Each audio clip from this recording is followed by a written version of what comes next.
Hello hi welcome नमस्ते, मेरा नाम ऋतिक और आज हम फिर से बात करने वाले हैं एक और इंटरेस्टिंग कंसेप्ट के ऊपर। तो ये वीडियो सेमेस्टर 3 के उन बच्चों के लिए मोस्ट इंपोर्टेंट होने वाली है जिनके पास सब्जेक्ट है physical policy and public finance in India. तो चलिए शुरू करते हैं आज की वीडियो को, और ये हमारा है यूनिट नंबर 1 का लेसन नंबर 2। तो जो लेसन नंबर 2 है हमारे पास वो है social security, health, education and pension reforms. तो इन सारे टॉपिक्स के ऊपर हम जो है इस लेसन के अंदर बात करने वाले हैं। तो लेसन नंबर 1 तो हमारा फिनिश हो चुका है। जिसने तक वो वीडियोस ना देखी हो पहले जाके वो वाली वीडियो देख लेना, और हर एक सीरीज की हर एक वीडियो को टॉपिक वाइज ही देखा करो। अब हम चालू करते हैं कंसेप्ट लेसन नंबर 2 का, ठीक है। और इस कंप्लीट सीरीज के नोट्स भी ऑलरेडी प्रिपेयर हो चुके हैं with important question answer PDF. जिन बच्चों को नोट्स परचेज करने हैं वो इस नंबर पे जाए 9667836333 यहाँ पे व्हाट्सएप करके नोट्स भी ले सकते हैं। अब हम चालू करते हैं कंसेप्ट। तो जो कंसेप्ट हमारे पास लेसन नंबर 2 का, ठीक है, उस पर समझते हैं इस कंप्लीट चैप्टर के लर्निंग ऑब्जेक्टिव्स कौन कौन से हैं। तो लेसन नंबर 2 तो है, देखो पहले तो मैं चैप्टर एक्सप्लेन करता हूँ। सोशल सिक्योरिटी क्या होती है हम इसको डिस्कस करेंगे कि कैसे समाज के हर एक पर्सन को जो है सिक्योरिटी चाहिए होती है अलग अलग तरह की, क्योंकि सिक्योरिटी सिर्फ एक टाइप की नहीं होती, बहुत सारी तरह की होती है, ठीक है। चाहे मतलब एक पर्सन के जो है बहुत सारे हक होते हैं। क्यों? एक तो सिक्योरिटी किस चीज़ से कि भाई समाज में किसी भी तरह का उसका तो कोई भेदभाव नहीं होगा, कुछ भी गलत नहीं होगा, उसका उसे एक्सप्लॉइट नहीं किया जाएगा, इसको हम बोलते हैं सोशल सिक्योरिटी। हेल्थ बेटर होनी चाहिए हर एक पर्सन की, और वो कब बेटर होगी जब सैनिटेशन प्रॉपर तरीके से मिलेगा, मतलब अच्छा फूड, अच्छा वाटर, अच्छा खाना, ठीक है। इसको हम बोलते हैं एक गुड सैनिटेशन के सिंबल्स, ठीक है, कि भाई सब कुछ फैसिलिटीज़ जो हैं उसे जो भी उसे बेसिक नीड्स चाहिए वो उसे फुलफिल करवाई जा रही हैं और अच्छी क्वालिटी की हैं, ये चीज़ हो गई। और हेल्थ के लिए हम एक चीज़ और समझते हैं, वो क्या इंपॉर्टेंट होता है कि भाई जो हेल्थ केयर सेक्टर है वो काफ़ी वेल डेवलप होना चाहिए, कि अगर बाई चांस कभी उसका कोई भी दुर्घटना भी हुई या फिर उसकी सेहत में किसी प्रकार की दिक्कत आई तो जो हेल्थ केयर सिस्टम है वो उसे हैंडल कर लेगा। अगला जो पॉइंट आता है वो क्या आता है, एजुकेशन। भाई एजुकेशन प्रॉपर तरीके से होनी चाहिए। क्यों होनी चाहिए? क्योंकि एजुकेशन एक तरह से कहीं ना कहीं ग्रोथ को दिखाता है एक पर्सन के। एक पर्सन हो सकता है जितनी बेटर उसके अंदर, और एजुकेशन का मतलब सिर्फ किताबी ज्ञान से नहीं होता। एजुकेशन का मतलब होता है किसी भी प्रॉपर स्किल से समझ लो आप, ठीक है, प्रॉपर नॉलेज से समझ लो, प्रॉपर एजुकेशन से समझ लो, ठीक है। तो एजुकेशन के अंदर बहुत सी चीज़ें आती हैं, और अगर एक पर्सन के पास ये सारी चीज़ें अगर अच्छे से प्रोवाइड करवाई जाएंगी तो वो इस समाज के लिए और अपनी फैमिली के लिए एसेट बन सकता है। तो एजुकेशन के सिस्टम अच्छे होने चाहिए। एंड पेंशन रिफॉर्म्स, और पेंशन के ऊपर रिफॉर्म भी आना चाहिए कि जो पर्सन रिटायर हो चुके हैं या फिर जिनकी हेल्थ में किसी प्रकार की दिक्कत आई है, कोई डिसेबिलिटी है जिसकी वजह से काम नहीं कर पा रहे, तो उस केस में गवर्नमेंट कहीं ना कहीं उनकी सहायता करेगी पेंशन प्रोवाइड करके, ठीक है। तो पेंशन रिफॉर्म्स क्या होते हैं वो सब जो है हम डिस्कस करने वाले हैं चैप्टर के अंदर। ये तो हो गए चैप्टर के नाम की थोड़ी सी तह तक जाना, ठीक है। अब समझते हैं इस चैप्टर में पढ़ने को क्या मौका मिलेगा, यानी कि कौन कौन से लर्निंग ऑब्जेक्टिव्स हैं इस कंप्लीट चैप्टर के। तो पहला जो पॉइंट है, पहला लर्निंग ऑब्जेक्टिव है identify any differences between the health care market and traditional market. पहले हमें डिफरेंस समझना पड़ेगा कि हेल्थ केयर मार्केट में और ट्रेडिशनल मार्केट में क्या डिफरेंस है, ठीक है। अब हम सब जानते हैं भाई जो हेल्थ केयर डिपार्टमेंट्स हैं या फिर ट्रेडिशनल हेल्थ केयर डिपार्टमेंट की बात करूँ, दोनों में सिस्टम्स काफ़ी अलग अलग थे। और ऐसा सिर्फ हेल्थ केयर डिपार्टमेंट नहीं है, अगर आज आप देखो आज हर एक सेक्टर के अंदर, चाहे वो हमारा प्राइमरी सेक्टर हो जिसको हम एग्रीकल्चर बोलते हैं, चाहे वो हमारा सेकेंडरी सेक्टर हो जिसको हम इंडस्ट्रीज बोलते हैं, और वो तो फुल्ली मशीनों पर टिकी हुई हैं, और जो हमारा टर्सरी सेक्टर है, तीनों जगह जो है ना टेक डिपार्टमेंट्स ने अपना इंपॉर्टेंट रोल प्ले किया है, यानी कि टेक्नोलॉजी जो है वो इंक्रीज हुई है हर एक डिपार्टमेंट में, हर एक सेक्टर में। इसका मतलब कि चीज़ें जो है ना मॉडर्न हो गई है, अब ट्रेडिशनल चीज़ें नहीं रही। तो ट्रेडिशनल हेल्थ केयर सिस्टम से हम कहीं ना कहीं डेवलप कर रहे हैं अपने आप को एक न्यू हेल्थ केयर मार्केट की तरफ, जहाँ पे अच्छी मशीन्स हैं डॉक्टर्स के पास जिनके जरिए वो इलाज करते हैं, अच्छे सिस्टम्स हैं। अब वो पुराने वो वाली बात नहीं आ गई, वो वैद और हकीम वाली, ठीक है, कि वो पेड़ पत्तों से जड़ी बूटी बना के लेके आएंगे, वो खिलाएंगे, उनसे इलाज हो जाएगा। लेकिन अब जमाना मॉडर्न हो चुका है, ठीक है। अब मेडिसिन से फालतू ना टेक को यूज़ किया जाता है लोगों को ठीक करने में। अच्छी टेक्नोलॉजीज बनाई जाती हैं, अच्छी मशीन्स बनाई जाती हैं ताकि पर्सन की जो भी दिक्कतें हैं उसे इजीली डायग्नोज किया जा सके, ठीक है। तो वो सब जो है ना वो कहीं ना कहीं फर्क समझते हैं ट्रेडिशनल मार्केट में और एक न्यू हेल्थ केयर मार्केट में। दूसरा जो पॉइंट हमारे पास आता है वो क्या आता है, डिटरमाइन आइडियल सर्कमस्टांसेस। हमें आइडियल सर्कमस्टांसेस समझने पड़ेंगे फॉर परचेजिंग हेल्थ इंश्योरेंस, कि कब हमें एक हेल्थ इंश्योरेंस बाय करना चाहिए इन द अब्सेंस और प्रेजेंस ऑफ फ्री राइडर्स। तो पहले तो समझते हैं कि आइडियल सर्कमस्टांसेस क्या होते हैं एक परचेजिंग हेल्थ केयर इंश्योरेंस की। कि हमें हेल्थ इंश्योरेंस कब लेना चाहिए। एक तो पहली बात ये कि कोई सा इंश्योरेंस हो चाहे ना हो, दो इंश्योरेंस इस दुनिया में सबसे ज़्यादा कंपलसरी है। एक लाइफ इंश्योरेंस, जो मेरा मानना है फैमिली में उस व्यक्ति का तो खासकर जरूर होना चाहिए जो व्यक्ति इनकम जनरेट कर रहा है, ठीक है। दूसरा हेल्थ इंश्योरेंस पूरी फैमिली का होना चाहिए। क्यों? क्योंकि अगर इन फ्यूचर, ठीक है, क्योंकि अनसर्टेनिटी है, किसी की तबीयत में कोई भारी दिक्कत आ गई, ठीक है, और उसे हॉस्पिटल में भर्ती करवाना पड़ रहा है, कोई इमरजेंसी सिचुएशन आ गई, वो भी हेल्थ के मामले में, तो क्योंकि एक लॉजिक वाली बात है, हम लोग जो पैसे से इंपॉर्टेंस देते हैं लोगों की लाइफ को इंपॉर्टेंस देते हैं, तो उस टाइम पे उस फैमिली की पूरी सेविंग खत्म हो जाती है सिर्फ उस पर्सन का इलाज करवाने में। तो ऐसे केसेस में इंश्योरेंस जो है ना वो काफ़ी इंपॉर्टेंट बन जाता है, खासकर उन लोगों के लिए जिनकी फैमिली में हो सकता है कि कोई बीमार रहता हो, ठीक है, उस केस में भी हेल्थ इंश्योरेंस काफ़ी इंपॉर्टेंट बन जाता है कि भाई अगर मान लो कोई बड़ा खर्चा है बीमारी में, तो भाई वो कंपनी वाले क्या कर देंगे, पे कर देंगे, क्योंकि हम तो प्रीमियम भर ही रहे हैं उस हेल्थ इंश्योरेंस के लिए। तो ये सब कहीं ना कहीं बेनिफिट होते हैं हेल्थ इंश्योरेंस लेने के, ठीक है। और आइडियल कंडीशन कौन कौन सी हैं वो हम डिस्कस करेंगे कि कैसे कैसे जो है कौन कौन सी कंडीशंस में हमें हेल्थ इंश्योरेंस पक्का बाय कर लेना चाहिए। जैसे इंडिया में तो मेरे हिसाब से सबका हेल्थ इंश्योरेंस होना कंपलसरी मैं मानता हूँ। क्यों? क्योंकि इन्वायरमेंट इस लेवल का है कि आप बीमारियों से नहीं बच सकते। Air polluted, water polluted, food chemicals वाला, तो सिंपल सी बात है, और केमिकल्स वाला नहीं भी तो ज़्यादातर लोग फास्ट फूड खाने में बिजी हैं। तो हम जो है ना कहीं हर चीज़ में घटते जा रहे हैं। हम जो कंज्यूम कर रहे हैं वो सब बैड क्वालिटीज़ के हैं, या फिर उनके क्वालिटीज़ तो छोड़ो, खाली डिसक्वालिटीज है उनके अंदर। तो इन सब चीज़ों के अंदर क्या हो रहा है, कहीं ना कहीं लोगों की तबीयत पर ना एक हार्मफुल इम्पैक्ट पड़ रहा है इन चीज़ों का। तो इसलिए उनका हेल्थ इंश्योरेंस होना बहुत जरूरी है कि कल को कोई बड़ी दिक्कत आ गई तो कोई तो हो जो उनकी बीमारी का खर्चा उठा सके। तो इस चीज़ को लेके, ठीक है, वरना होगा क्या, या तो सारी सेविंग चली जाएगी, और अगर बाई चांस सेविंग नहीं है फिर तो और दिक्कतें आने वाली हैं, लोन लेके इलाज करवाना पड़ेगा, ठीक है, तो बहुत सी प्रॉब्लम्स आ जाएंगी। तो ये यहाँ पे एक दिक्कत आई। अब एक चीज़ और समझते हैं, ये क्या है अब्सेंस और प्रेजेंस ऑफ फ्री राइडर। कई लोगों को फ्री राइडर का मतलब नहीं पता होगा। चलो पहले आपको ये डिफाइन कर देता हूँ, काफ़ी इंपॉर्टेंट टर्म है फ्री राइडर। आप लोगों ने बात सुनी फ्री राइडर का मतलब, फ्री राइडर का मतलब यहाँ पे क्या है कि इनकी जो बिना पैसे दिए काम कर रहा है, बिल्कुल काम करवा रहा है, बिल्कुल सही। फ्री राइडर का मतलब यही होता है। मैं इसका बेस्ट आप लोगों को देता हूँ। सपोज करो आप किसी अपार्टमेंट में रह रहे हो, उस अपार्टमेंट में कुछ ऐसे पर्सन हो सकते हैं जो बहुत रिच हैं, ठीक है, रिच यानी कि मतलब एक हाई क्लास सोसाइटी, एलाइट लोग रहते हैं, और कुछ ऐसे होते हैं जो थोड़े से पुअर रहते हैं सोसाइटी के अंदर। वैसे बहुत मुश्किल होता है क्योंकि जनरली जो है ना रिच सेक्टर है ना कभी भी पुअर पीपल्स को अपने सेक्टर के अंदर एंट्री अलाउड नहीं करता, क्योंकि वो लोग ऐसा मानते हैं जैसे लोग हमारे साथ रहेंगे, हमारी जो थिंकिंग है, हमारी जो थॉट है वो उसी हिसाब से चलती रहेगी। तो ये चीज़ वो लोग मानते हैं और जो कि माननी भी चाहिए, ठीक है। तो वो जल्दी से किसी भी पुअर को अपने सेक्टर में एंटर नहीं कर देते। लेकिन मान लो कुछ तो ऐसे लोग होंगे, या फिर वो मान लो अमीर भी है तो कंजूस है, ठीक है, तो वो लोग करते क्या है, मान लो कि वहाँ पे ना उन्होंने एक पर्सन अलॉट कर दिया, क्योंकि भाई उनके पास पैसा है तो सिक्योरिटी चाहिए उन्होंने एक सिक्योरिटी गार्ड अलॉट कर दिया कि आप जो है इस सोसाइटी के अंदर सिक्योरिटी का काम करेंगे। आपको ये देखना है कि कोई भी बेकार व्यक्ति या फिर कोई भी किसी भी तरह का पर्सन आपको लगे कि शक की नज़र से देखा जाए जिनको, तो उसको अंदर आप एंट्री अलाउड नहीं करोगे। लेकिन कुछ लोग कह रहे हैं भाई हम तो नहीं दे सकते पैसे। अब एक सिंपल सी बात है, सिक्योरिटी गार्ड जब हमने खुद रखा तो पैसे पे करने पड़ेंगे। तो वो लोग गए कि भाई सब अपार्टमेंट की उन्होंने एक फीस रख दी कि भाई आपको इतना अमाउंट जो है इस मेंटेनेंस में देना पड़ेगा। लेकिन कुछ लोगों ने मना कर दिया कि भाई हमें नहीं चाहिए सिक्योरिटी, हम खुद कर सकते हैं अपनी फैमिली की सिक्योरिटी, अपने घर की सिक्योरिटी, ठीक है, तो हम पैसा पे नहीं करेंगे। तो हुआ क्या भाई, उन लोगों से पैसा नहीं लिया जाएगा पर बाकी लोग तो पैसा देंगे। तो इसी को बोलते हैं फ्री राइडर प्रॉब्लम या फिर फ्री राइडर होना। क्यों? क्योंकि अब सिक्योरिटी गार्ड तो रखा गया है, अब सिक्योरिटी गार्ड रखा गया है तो कहीं ना कहीं वो पूरे जितना भी वहाँ पे सोसाइटी है पूरी की सिक्योरिटी करेगा, तो उन लोगों को ही बेनिफिट मिल रहा है जो लोग उसके लिए पे नहीं कर रहे हैं। इसी को बोलते हैं यहाँ पे फ्री राइडर होना। और ये अब्सेंस और प्रेजेंस क्या है फ्री राइडर की, वो भी खासकर इंश्योरेंस केसेस में, वो मैं आप लोगों को समझा दूंगा।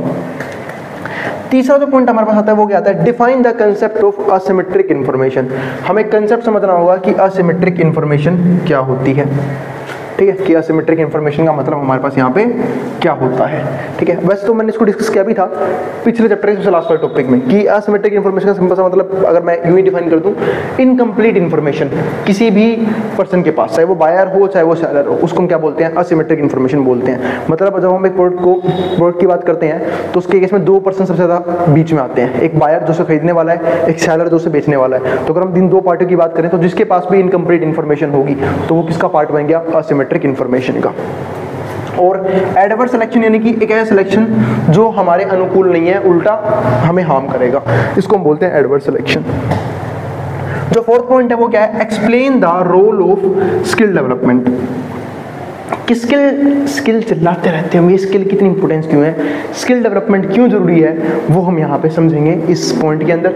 और हम सबको पता है, वैसे तो मेरे को टॉपिक डिस्कस करने की जरूरत नहीं पड़ेगी, बट फिर भी कर लेंगे। लेकिन आप लोगों को पता है ये स्किल डेवलपमेंट इतना क्यों जरूरी है, क्योंकि आजकल आप देखोगे तो बड़ी से बड़ी यूनिवर्सिटीज़ की डिग्री फेल हो रही है, बड़े से बड़े एजुकेशन सिस्टम फेल हो रहा है जो प्रोवाइड करने के लिए। आप कहीं भी, जैसे आप मान लो कि बीच में एक मैं आर्टिकल या फिर पता नहीं एक न्यूज़ पढ़ रहा था, जिसमें लिखा हुआ था कि एक कॉलेज की टॉपर थी, ठीक है, जिसने ज़्यादातर जगह टॉप कर रखा था, स्कूल लाइफ में भी टॉप, कॉलेज में भी टॉप, डिग्री काफ़ी अच्छी थी, मेडल्स बहुत सारे थे, लेकिन फिर भी उसे कंपनीज जॉब प्रोवाइड नहीं करी, सिर्फ ये कह के क्योंकि उनके पास कोई पर्टिकुलर स्किल नहीं है जिनके बेस पे हम उन्हें जॉब प्रोवाइड कर सकें। तो वो सब चीज़ें हैं। इसके बाद जो फिफ्थ पॉइंट हमारे पास वो क्या है, explain the concept of universal basic income. हमें कंसेप्ट समझ रहा होगा कि यूनिवर्सल बेसिक इनकम का मतलब क्या होता है। सिक्स्थ जो पॉइंट है वो है discuss the framework underlying the vocational and technical education in India. और हमें समझना पड़ेगा कि वोकेशनल एजुकेशन क्या होती है और टेक्निकल एजुकेशन क्या होती है इंडिया के अंदर, ठीक है, उसके फ्रेमवर्क क्या क्या है। तो ये हमारे इस चैप्टर के अंदर 6 लर्निंग ऑब्जेक्टिव हैं जो मैं डिस्कस कर चुका हूँ। अब धीरे धीरे इनको हम डीप में भी करेंगे, डिस्कस कर लेंगे इस चैप्टर के अंदर। अब चलते हैं इस चैप्टर के इंट्रोडक्शन पे, यानी कि आज की वीडियो में अब जो हमें पढ़ना है वो पढ़ना है हेल्थ केयर के बारे में, कि हेल्थ केयर इतना इंपॉर्टेंट सेक्टर क्यों बनता जा रहा है और क्यों है इतना इंपॉर्टेंट, वो सब हम डिस्कस करते हैं। अब तो पहले समझते हैं इंट्रोडक्शन को।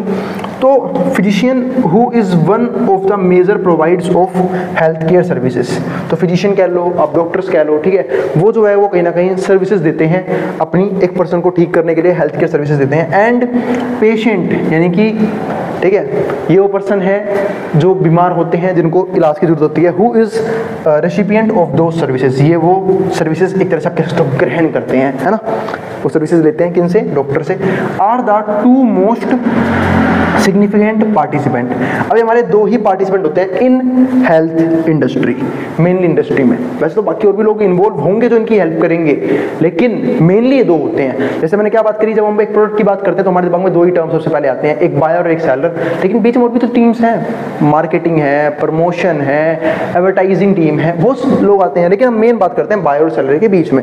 Other participant include organisations. अब देखो अदर पार्टिसिपेंट्स कौन कौन हो सकते हैं, कुछ ऑर्गेनाइजेशंस हो सकती हैं, and individuals involve in delivery of health care, और कुछ इंडिविजुअल भी हो सकते हैं जो delivery of health care services, जो डिलीवरी में हेल्प करते हैं उस हेल्थ केयर सर्विसेज की, सच एज हॉस्पिटल्स, जैसे हॉस्पिटल हो गए, ठीक है, nursing home, paramedical staff etcetera, as well as pharmaceutical and health insurance businesses. और यही नहीं, फार्मास्यूटिकल जहाँ पे दवाइयाँ वगैरह मिलती हैं वो भी इस सेक्टर के अंदर ही काम कर रहा होता है, और इसके अलावा हेल्थ इंश्योरेंस बिजनेस भी इस सेक्टर की वजह से चलता है, क्योंकि जो हेल्थ इंश्योरेंस है उसमें जो इंश्योरेंस कंपनीज हैं पैसे किसको पे करती हैं, हॉस्पिटल्स को, ताकि उसके बिहाफ में वो लोग उनका इलाज कर सके, उन लोगों का जिन्होंने हेल्थ इंश्योरेंस करवा रखा था अपना। तो ये हमारे पास हो गए मेजर पॉइंट्स, तो जो हमने डिस्कस अभी तक कर लिया है। अब समझते हैं आगे distinguish between the health care and conventional market. हमें समझना पड़ेगा कि क्या डिफरेंस है हेल्थ केयर में और क्या डिफरेंस है कन्वेंशनल मार्केट्स में, यानी कि वो मार्केट्स जो पुराने जमाने से चले आ रहे थे, वो हेल्थ केयर सिस्टम जो पुराने जमाने से चला आ रहा था, उनमें क्या डिफरेंसेस होते हैं, उसके बेस में कुछ फीचर्स लिए यहाँ पे देखो।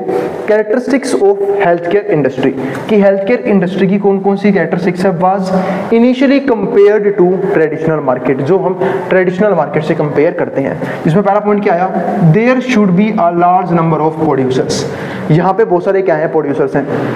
आज आप देखो किसी भी इंडस्ट्री में ऐसा बहुत ही मुश्किल है कि वहाँ पे लोग काम ना करना चाहते हों, लोगों के पास स्किल्स नहीं, ऐसे लोग हैं, या फिर जहाँ पे डिमांड कम है, ठीक है, सॉरी डिमांड ज़्यादा है सप्लाई कम है, लेकिन ज़्यादातर क्या हो रहा है, हर जगह जो है ना लोग जो हैं वो इन्वॉल्व हो रहे हैं, लोग काम करना चाह रहे हैं और लोग काम भी कर रहे हैं, तो यहाँ पे लार्ज नंबर ऑफ प्रोड्यूसर्स हैं इस इंडस्ट्री के अंदर भी। जो बी पॉइंट है वो क्या है, consumer should be fully informed and knowledgeable about the product. जो कंज्यूमर है उसको प्रोडक्ट के बारे में पूरी नॉलेज है, हम ये मान के चलते हैं, नॉलेजेबल अबाउट द प्रोडक्ट, और वो फुल्ली इन्फॉर्म्ड है, उसे पूरा इन्फॉर्म भी किया जाएगा। मतलब अगर कोई भी दवाइयाँ वगैरह सेल हो रही हैं, ठीक है, तो वो जो है उसके बारे में उसे प्रॉपर नॉलेज है, प्रॉपर ज्ञान है, तभी वो दवाइयों को क्या कर रहा है, ले रहा है। तो ये सब चीज़ें हैं। जैसे पहले के ज़माने में होता था ना कि भाई कि पहले ज़माने में लोग इतने पढ़े लिखे होते नहीं थे, तो और हकीम साहब कि जी ये लाल वाली गोली सुबह लेनी है, जी हरी वाली गोली शाम को लेनी है, ये कलर से लोगों को शायद याद रह जाए, है ना। तो वो सब चीज़ें हैं। तो उस तरीके की जो चीज़ें यूज़ करते थे, लेकिन अब जो है वो लोग भी पढ़े लिखे होने लग गए हैं, तो लोग को ही पता है कि कौन सी दवाई जो है किस तरीके से यूज़ करनी है, और उन्हें याद भी रह जाती है easily.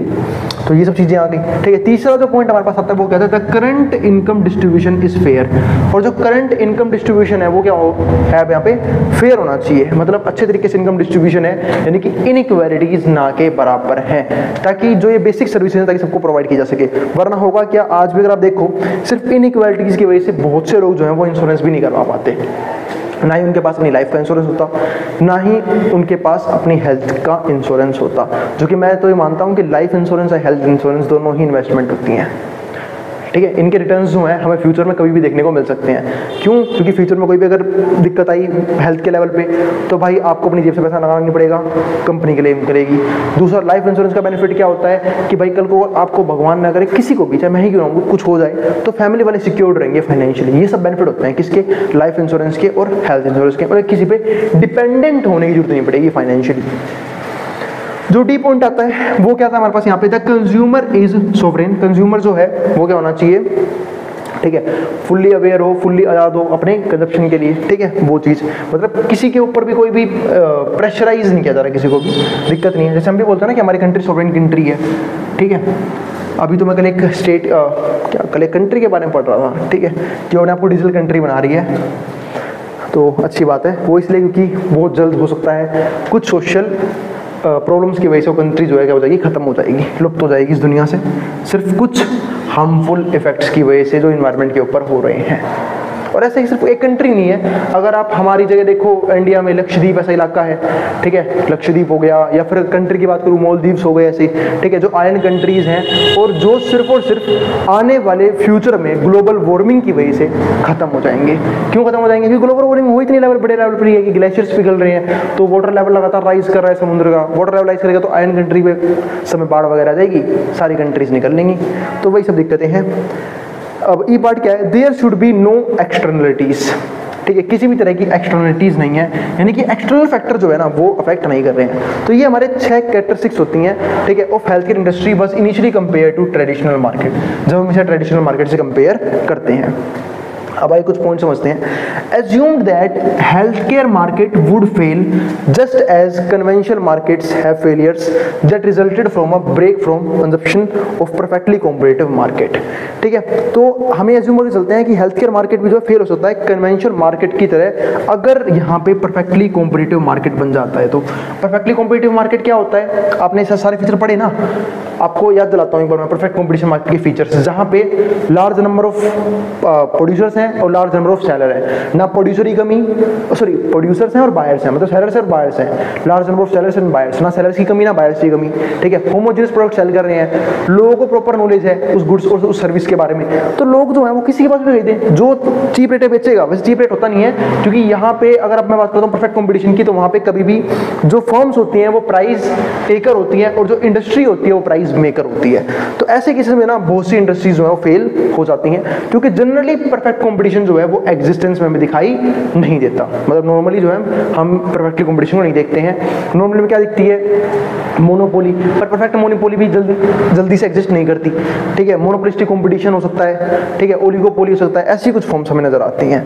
According to this method, अगर हम इस मेथड की बात करें तो government intervention in health sector would be necessary. तो अब इन सारे केसेस में गवर्नमेंट का इंटरवेंशन हेल्थ सेक्टर में होना बहुत जरूरी है, बिकॉज ऑफ मोनोपोली, ताकि मोनोपोली ना बने। क्योंकि एक सिंपल सी बात सोचो ना, अगर एजुकेशन बोल रहा हूं, अगर हेल्थ केयर सेक्टर में मोनोपोली क्रिएट हो जाती है, फिर किसी भी इंडस्ट्री में मोनोपोली क्रिएट हो जाती है, तो कहीं ना कहीं वो बिजनेस, वो पर्टिकुलर बिजनेस, वो फर्म जो है लोगों को एक्सप्लॉइट करने की पूरी कोशिश करता है, क्योंकि उसे पता है कि अगर किसी को भी इस गुड्स की या फिर इस सर्विसेज की नीड है तो उसे हमारे पास ही आना पड़ेगा, उसके पास कोई अदर ऑप्शन नहीं है।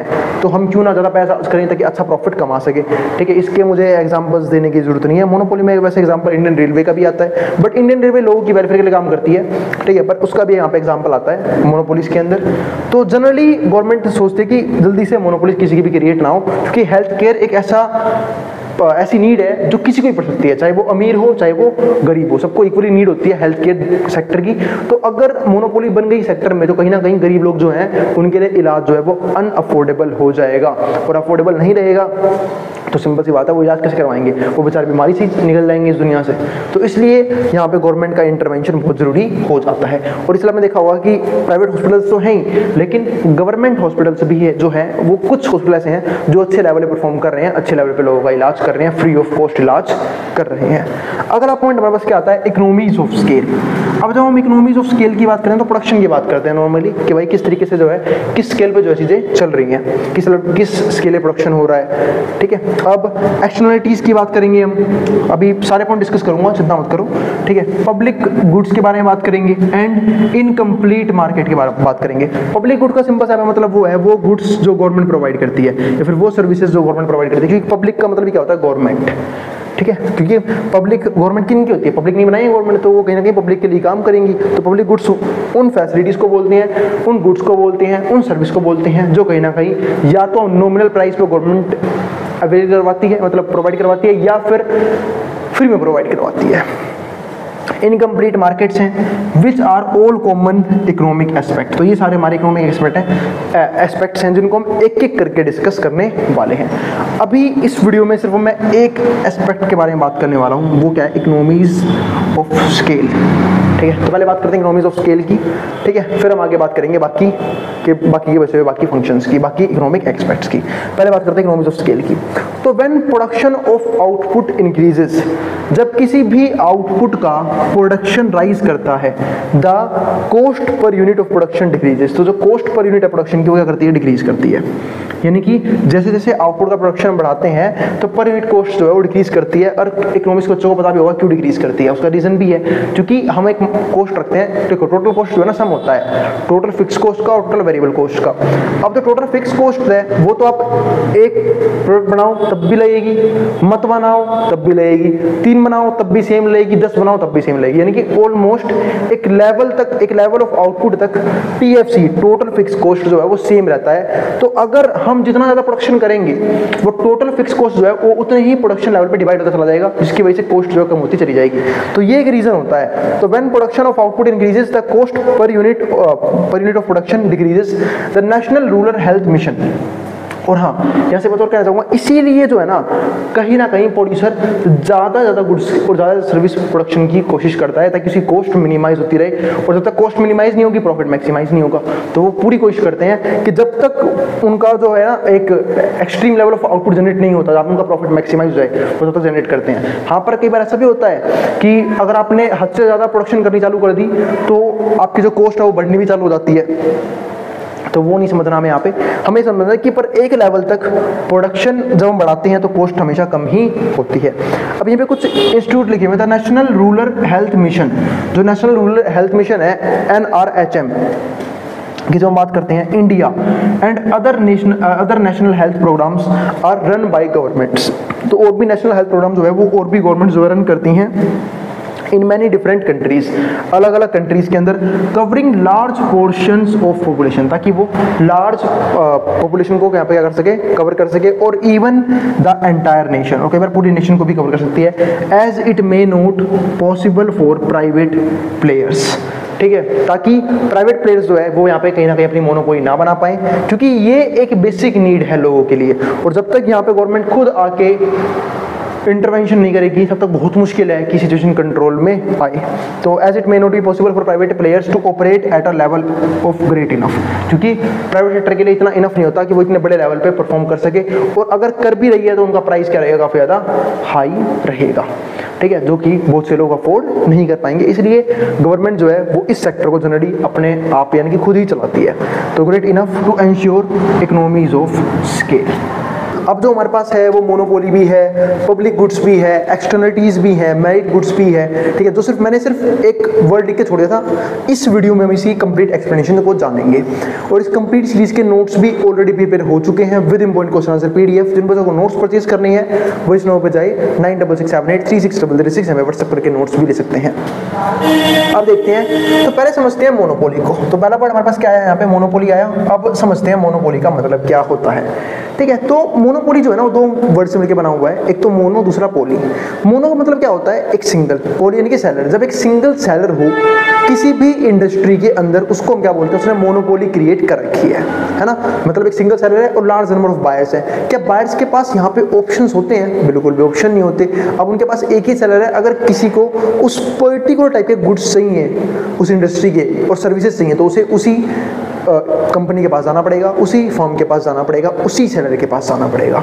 तो यानी कि यहाँ पे जो कंपनीज होती हैं, ठीक है, यहाँ पे जो कंपनीज बोल रहा हूँ, जो कंपनी होती है मोनोपोली कंपनी, ठीक है, वो कहीं ना कहीं अंधा पैसा छाप रही होती है। यानी कि ये जनरेट करती हैं सुपर नॉर्मल प्रॉफिट, वेलफेयर को इग्नोर करते हुए। क्योंकि वेलफेयर से मतलब होता नहीं है, क्योंकि इनको पता है कि मार्केट में इनका कोई भी कॉम्पिटिटर नहीं है, तो ये जो भी गुड्स या जो भी सर्विसेज लॉन्च कर रही हैं उसके लिए कोई कॉम्पिटिटर नहीं है, तो हम जिस भी प्राइस पे चाहिए उसे सेल कर सकते हैं। ठीक है, तो ये चीज होती है मोनोपोली। मैंने आपने लिख भी दिया, देखो यहाँ पे, a producer that seeks to maximise profit. एक प्रोड्यूसर ऐसा जिसको मैक्सिमम प्रॉफिट से मतलब है सिर्फ, only produces to the point where marginal cost and marginal income are equal. ध्यान रखना, मार्जिनल इनकम यानी कि मार्जिनल रेवेन्यू। बोल रहा हूँ ये बात कि कोई भी मोनोपोलिस्टिक फॉर्म, मोनोपोली फॉर्म है, ठीक है, वो MR बराबर MC पे मैक्सिमम प्रॉफिट जनरेट कर रही होती हैं। तो बस ये पॉइंट ध्यान रखना, क्योंकि एग्जाम में कई बार क्वेश्चन पूछ भी लेते हैं 1 मार्क्स में कि ऐसा कौन सा पॉइंट होता है जहाँ पे एक monopoly company maximum profit generate करती है। वैसे तो बाकी और भी इकोनॉमिक्स वीडियो में टॉपिक पढ़ा चुका हूँ आपको डीप में, जहाँ पे हमने टाइप्स ऑफ मार्केट के अंदर मोनोपोली भी डिस्कस किया था, ओलिगोपोली भी, परफेक्ट कॉम्पिटिशन भी, मोनोपोलिस्टिक कॉम्पिटिशन भी, सब डिस्कस कर चुके हैं। तो there is a welfare loss. अब यहाँ पे क्या होता है, welfare loss compare to the scenario in which competitive equilibrium level because of the monopolistic cut production below competitive levels and charges prices at level above the marginal cost of production. बात भाई क्या बात पड़ गई, समझाता हूँ आपको एक चीज। हम ना यहाँ पे कहीं ना कहीं वेलफेयर को लॉस कर रहे होते हैं। सबसे पहले भी तो वर्ड ध्यान रखना, वेलफेयर लॉस। वेलफेयर लॉस का यहाँ पे मतलब क्या है कि कहीं ना कहीं लोगों का या फिर सामाजिक कल्याण बिल्कुल भी नहीं हो रखा होता। क्यों नहीं हो रखा होता? क्योंकि भाई ये लोग जो है ना, ये प्रोडक्शन को कट करते हैं अपने, क्योंकि इनको पता है कि भाई प्रोडक्शन हम कम रख के भी हायर प्रॉफिट जनरेट कर सकते हैं। मतलब ये प्रोडक्शन को कम रखते हैं, दूसरा प्राइस ज़्यादा चार्ज करते हैं। वही पॉइंट मैंने यहाँ पे एक्सप्लेन किया है, ठीक है, कि प्राइस ज़्यादा चार्ज करेंगे, प्रोडक्शन कम रखेंगे। अब दोनों का नुकसान है। प्रोडक्शन कम करने से क्या होगा, जो कुछ लोगों तक गुड्स और ज़्यादा पहुंच सकते थे, उन लोगों तक वो गुड्स या फिर वो सर्विसेज नहीं पहुंचेंगी। पहली बात तो ये। दूसरा, प्राइस की हाई रखने की वजह से बहुत से लोगों के लिए जो गुड्स होंगे, जो मोनोपोली कंपटीशन बना रही है, ठीक है, मोनोपोली फर्म बना रही है, तो उन लोगों को प्राइस हाई होने की वजह से उन लोगों के लिए गुड्स क्या हो जाएगा, अनअफोर्डेबल। वो खरीद नहीं पाएंगे उस गुड्स को, उस सर्विसेज को। तो ये दो जो है ना नुकसान होते हैं सोसाइटी को। एक प्राइस के बढ़ने की वजह से वो कुछ लोग ऐसे होंगे, कुछ समाज के कुछ लोग ऐसे होंगे जो गरीब होंगे, जिनके लिए वो गुड्स या फिर वो सर्विसेज खरीदना पॉसिबल नहीं होगा। और प्रोडक्शन कम होने की वजह से कुछ लोगों तक वो गुड्स सर्विस तो खरीदना चाह भी रहे हैं, पहुंच ही नहीं पाएगी। तो ये दिक्कतें होती हैं मोनोपोली के अंदर। अब बात ये आती है कि मोनोपोली क्रिएट कैसे होती है। हम तो यहाँ पे हेल्थ के सेक्टर की बात करें तो चलो वो भी समझ लेते हैं। तो यहाँ पे मोनोपोली कैसे क्रिएट होगी, अगर किसी भी इंडस्ट्री के अंदर, चाहे मैं इस हेल्थ के सेक्टर की बात कर रहा हूँ, अगर पर्टिकुलर किसी इलाज के लिए गवर्नमेंट ने लाइसेंस देने शुरू कर दिए। हम जानते भी हैं कि भाई अगर हम बात करते हैं स्पेशलाइज्ड डॉक्टर्स की, उन लोगों ने एक स्पेशलिटी गेन कर रखी होती है, वो पढ़ाई कर रखी होती है अच्छे से, ठीक है, ताकि उन्हें सिर्फ एक पर्टिकुलर डिपार्टमेंट संभालने का ही मौका मिले। उन्हें पर्टिकुलर गवर्नमेंट लाइसेंस देती है, तो उनकी कहीं ना कहीं मोनोपोली यहाँ पे क्रिएट हो सकती है। क्योंकि कई लोग ऐसे होते हैं जो बहुत फेमस होते हैं सिर्फ अपने इलाज के लिए, अपने लाइसेंस की वजह से, तो वो लोग कहीं ना कहीं एक मोनोपोली की वजह से हाई प्राइस चार्ज करना शुरू कर देते हैं अपने गुड्स तो नहीं सेल करते, सर्विस सेल करते हैं लोग, है ना। डॉक्टर सर्विस प्रोवाइड करता है तो वो ज़्यादा प्राइस चार्ज करते हैं। यहीं पे देखो, in markets for doctors where laws in form of licences, जहाँ पे लॉज अगर मान लो लाइसेंस की फॉर्म में है, restrict admission of the profession, the possibility of monopoly. तो कहीं ना कहीं यहाँ पे नए लोग एंटर कर नहीं सकते सिर्फ लाइसेंस की वजह से, क्योंकि मोनोपोली क्रिएट करने का भी कुछ तरीके होते हैं, जिनमें से एक तरीका लाइसेंस गेन करना भी है, ठीक है, तो वो भी एक मोनोपोली हो गई। या फिर मान लो कि भाई आपको कुछ गिफ्ट के तौर पे ऐसे मिल गया, आप किसी जगह घूमने गए थे, आपको एक ऐसा आइलैंड मिल गया जहाँ पे कोई नहीं रहता, आपने उस आइलैंड की डिस्कवरी की है, अब वो आइलैंड आपका, आप जो भी वहाँ पे घूमना चाहता है आप उसे पैसे चार्ज कर सकते हो। तो बहुत से तरीके होते हैं मोनोपोली क्रिएट करने के। तो मोनोपोली इन्होंने क्रिएट कर रखी है। यहाँ पे मोनोपोली का कारण क्या था, डॉक्टर्स के पास क्योंकि लाइसेंस उनके पास, तो वो कहीं ना कहीं अपनी मोनोपोली पावर का यूज करते हैं, हाई प्राइस चार्ज करते हैं। हाँ, वो लोग चार्ज करेंगे भाई जो क्या बोलते हैं जिनको उनका पैसा कमाना है, ठीक है। कई डॉक्टर्स भी जो है वो हम्बल होते हैं, वो बोलते हैं कि जो प्राइस मिल रहा है वो ठीक है, मेरे को मतलब है सिर्फ लोगों का एक अच्छा इलाज करने से, तो वो लोग अपना चीप प्राइस में कर लेते हैं, वो डिपेंड नहीं करता उनके ऊपर। लेकिन गवर्नमेंट ने कहीं ना कहीं उन्हें एक अपॉर्चुनिटी दे दी मोनोपोली क्रिएट करने की बाय लाइसेंस। और वो अभी एक यहाँ पे भी एक चीज़ ये भी है कि हम बोलते हैं ना कि एक मोनोपोली पावर आ जाती है, पर वो सिर्फ एक एरिया के अंदर रहती है। क्योंकि अगर मान लो मैं किसी टाइप के डॉक्टर की बात कर रहा हूँ, चाहे कोई स्किन का डॉक्टर है, कोई हार्ट का डॉक्टर है, कोई कार्डियोलॉजिस्ट है, बहुत से डॉक्टर के टाइप होते हैं। तो अगर मैं उनकी बात कर रहा हूँ तो एक सिंपल सी बात ये आती है कि वैसे डॉक्टर तो बहुत सारे होंगे, वैसे लाइसेंस बहुत से डॉक्टर्स के पास होंगे, तो कहीं ना कहीं मोनोपोली सिर्फ आप एक पर्टिकुलर सोसाइटी, पर्टिकुलर एरिया के अंदर ही यहाँ पे क्रिएट कर सकते हो। इसके अंदर अभी उन्हीं की लार्ज लेवल ऑफ कस्टमर्स जो यहाँ पे गेन कर लोगे आप, ठीक है। अब आगे समझते हैं। तो रिडक्शन ऑफ वेलफेयर लॉस, अब यहाँ पे क्या हो रहा है, वेलफेयर लॉस हो रहा है, can be mitigated bye setting a price ceiling. लेकिन यहाँ पे गवर्नमेंट एक काम कर सकती है, प्राइस सीलिंग को इंट्रोड्यूस करके जो है यहाँ पे बचाया जा सकता है किसको, कस्टमर्स को और बायर्स को, जो सर्विस को बाय करना चाहते हैं। देखो दो तरह के कंसेप्ट होते हैं, शायद आप लोगों ने पढ़ा भी हो, एक होता है प्राइस सीलिंग, एक होता है प्राइस फ्लोर। प्राइस सीलिंग क्या होता है, जहाँ पे गवर्नमेंट जो है ना वो एक तरह से आप ये मान लो मिनिमम प्राइस डिटरमाइन कर देती है, मिनिमम बोल रहा हूँ सॉरी, मैक्सिमम प्राइस डिटरमाइन कर देती है कि आप इससे ऊपर चार्ज नहीं करोगे किसी भी कस्टमर से।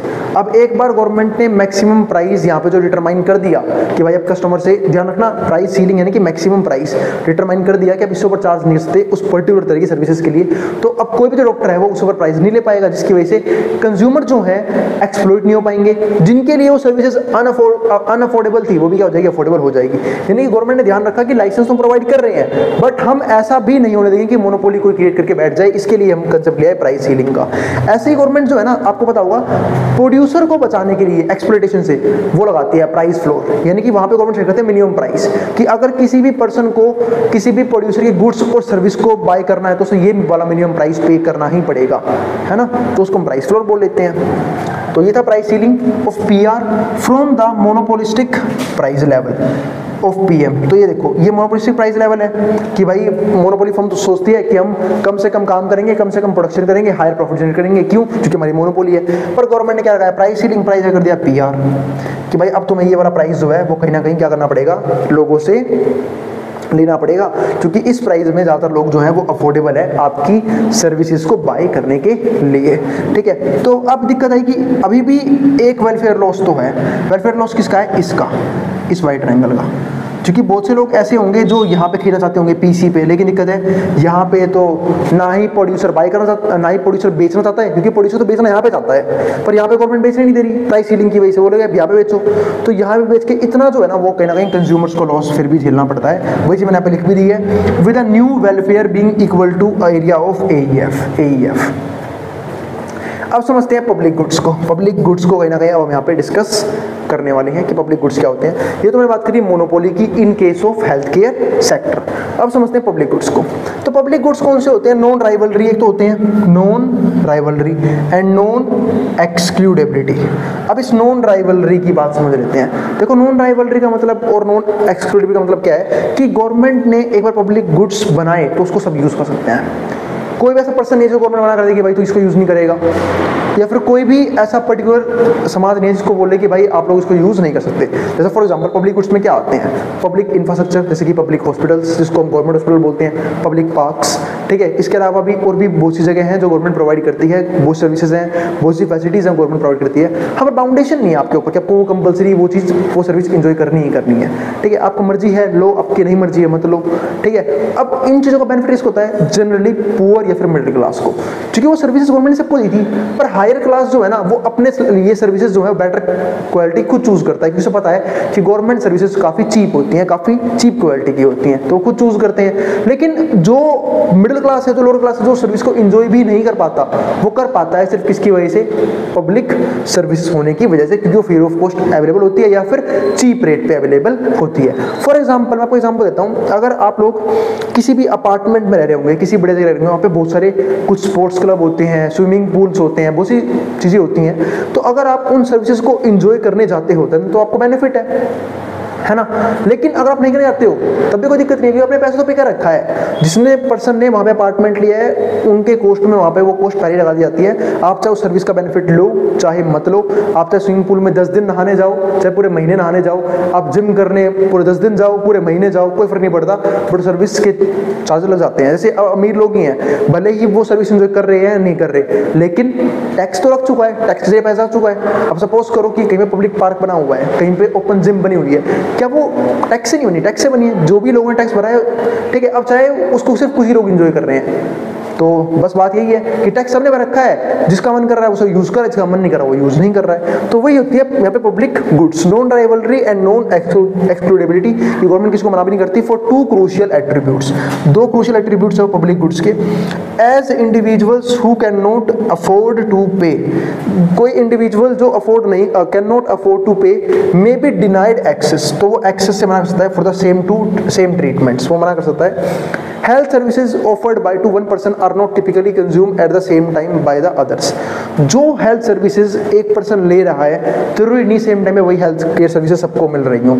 फॉर एग्जाम्पल अगर कोई पर्सन गवर्नमेंट सर्विस में, उसे बहुत तरह के पर्क्स मिलते हैं, उसमें से एक पर्क ये भी होता है कि उसकी पूरी फैमिली सिक्योर्ड होती है कि वो किसी भी बढ़िया हॉस्पिटल में जाकर इलाज करवा सकते हैं फ्री ऑफ कॉस्ट। ये एक इंपॉर्टेंट पर्क हो गया। या फिर मैं आपको बताऊं यहाँ पे एक और इम्पोर्टेंट चीज़ वो क्या होती है कि जिन लोगों ने इंश्योरेंस करवा रखा है या फिर कुछ लोग ऐसे हैं जो अमीर हैं, वो अपना इलाज जो है बेहतर से बेहतर जगह करवाते हैं, बेहतर से बेहतर फैसिलिटीज़ के अंदर करवाते हैं। लेकिन कुछ लोग ऐसे भी होते हैं जिनके लिए वो चीज़ अफोर्डेबल नहीं होती, तो वो कहीं ना कहीं गवर्नमेंट की सर्विसेज पे ही डिपेंडेंट रहते हैं। यानी कि इलाज उनका भी होगा लेकिन गवर्नमेंट हॉस्पिटल्स में, जहाँ पे चीप क्वालिटी की सर्विसेज हैं। कुछ जगह अच्छी क्वालिटी की भी है, मैं एम्स की बात तो नहीं कर सकता हर जगह, कुछ हॉस्पिटल ऐसे भी हैं जहाँ पे प्रॉपर सर्विसेज नहीं है, कुछ हॉस्पिटल ऐसे हैं जहाँ पे हर चीज़ का इलाज भी नहीं होता, प्रॉपर मशीन्स वगैरह नहीं है, तो उन्हें कहीं और रेफर किया जाता है, किसी बड़े हॉस्पिटल में रेफर किया जाता है। बहुत सी दिक्कतें आती हैं गवर्नमेंट हॉस्पिटल्स में, यूँ ही नहीं आपको लंबी लंबी लाइनों का सामना करना पड़ेगा। अब प्राइवेट में क्या है, पैसा दो अपॉइंटमेंट लो काम खत्म, आपका इलाज हो गया। लेकिन गवर्नमेंट में ऐसा नहीं होता। गवर्नमेंट में क्या होता है कि आपको लंबी लंबी लाइन लगनी पड़ेगी, अगर अपॉइंटमेंट सिस्टम है भी तो आपको बहुत लंबे टाइम तक वेट करना पड़ेगा, हफ्ते 2 हफ्ते, ठीक है। फिर कई बार ऐसा होता है, पता लगता है भाई अपॉइंटमेंट बाद में आई है, वो आदमी उससे पहले निकल लिया, तो बहुत सी दिक्कतें आ सकती हैं। तो वो सब चीज़ें यहाँ पे हैं, ठीक है। तो पब्लिक गुड्स से कुछ बेनिफिट है तो कुछ नुकसान भी है। बेनिफिट्स उन लोगों के लिए जिन लोगों के लिए इलाज अनअफोर्डेबल है, उन लोगों को इलाज मिल जाएगा, पर दिक्कत है वैसे लोग बहुत सारे हैं जिनकी वजह से कहीं ना कहीं प्रॉपर तरीके से सबका इलाज नहीं हो पाता है, क्योंकि सर्विसेज कम है गवर्नमेंट के पास भी। अब पढ़ते हैं आगे, अगला पॉइंट जिसको हम क्या बोलते हैं, एक्सटर्नलिटीज। अब एक्सटर्नलिटी का मतलब क्या होता है, अदर फैक्टर्स क्या क्या चीजें होती हैं वो हम डिस्कस करेंगे। तो term externals refer to side consequences of manufacturing और कंजप्शन, कि मैन्युफैक्चरिंग और कंजप्शन के साइड कॉन्सिक्वेंसेज कौन से होते हैं। 2 चीजें होती हैं किसी भी चीज की, एक बेनिफिट और एक नुकसान, दोनों चीजें समझते हैं। इसीलिए हमने यहाँ पे एक पॉइंट भी लिखा है कि टाइप्स ऑफ एक्सटर्नलिटी 2 तरह के हैं, एक पॉजिटिव एक्सटर्नलिटी होगी, एक नेगेटिव होगी। अब पहले समझते हैं प्रोडक्शन के कंसिक्वेंसेज और बेनिफिट्स।